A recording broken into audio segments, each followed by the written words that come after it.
Ang mga ibon na lumilipad ay mahal ng Diyos, di kumukupas. At sila ang parang anak ring ituring nitong tinaguriang Bird Queen. Hello, Galog! Ako si Christine, ang Bird Queen ng Valenzuela City. Sa social media, mga pet na ibon ang binabandera. Aliw na aliw naman ang mga netizen at madla. Iba't iba ang ganda ng mga kulay, mga pabibo at manilikot sa loob ng bahay.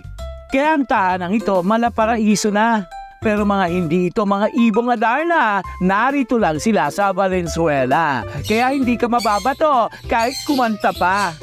Mula pa 2012, ibon na ang kanyang mga pet. Pero mula pagkabata ay namana niya sa kanyang parent. Gusto ko mag-alaga ng ibon kasi parang ito yung pinaka-unique para sa akin na. Parang stress reliever. Yun, pagpagod ako sa trabaho, sila yung pinupuntahan ko dito. Nag-alaga yung mother ko ng isang parakeet. So, na-amaze ako kasi naturuan niya magsalita, umamo. So, nung nagkaroon ako ng chance na mag-alaga, nag-alaga ako ng ibon.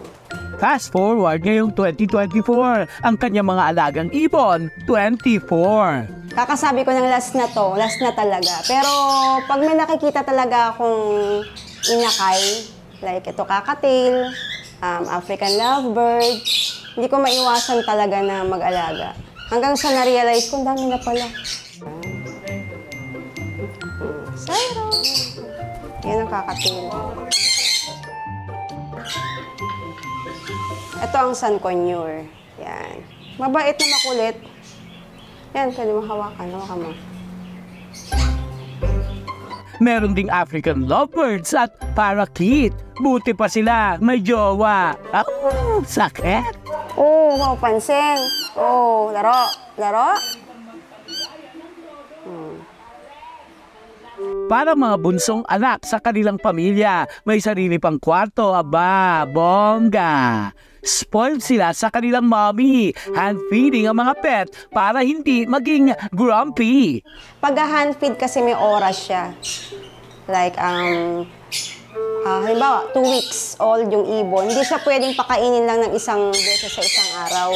Kailangan pakainin mo siya ng 5 to 6 times a day. Parang di ba ibon, parang ang hirap paamuhin ng ibon. Paano mo papaamuhin yung ibon? Nakaka-challenge, tsaka nakaka-amaze na makita mo yung ibon mo na walang balahibo hanggang sa naging ganito na siya.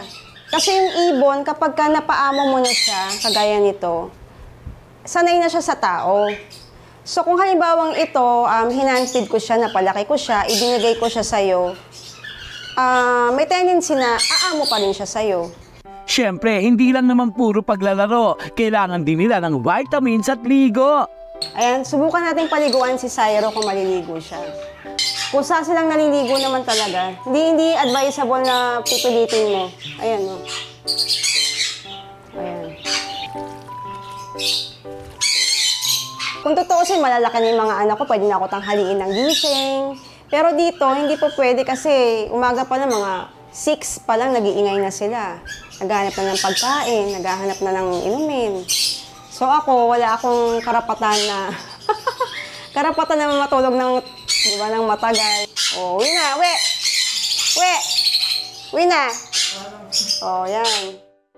Kasi actually, meron akong ibon na kamukhang-kamukha nito.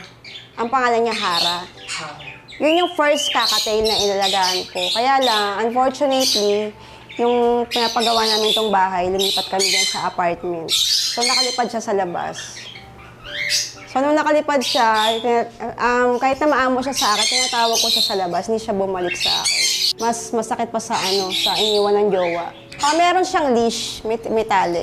Nandyan lang siya. Kahit may tali siya, nandyan lang habang nakamotor. Ayon sa kanta, ibon mang may layang lumipad. Kaya para sa mga alaga niya ay hindi masad. Kanyang ina-exercise sa mga pakpak. Merong training para hindi lumagapak.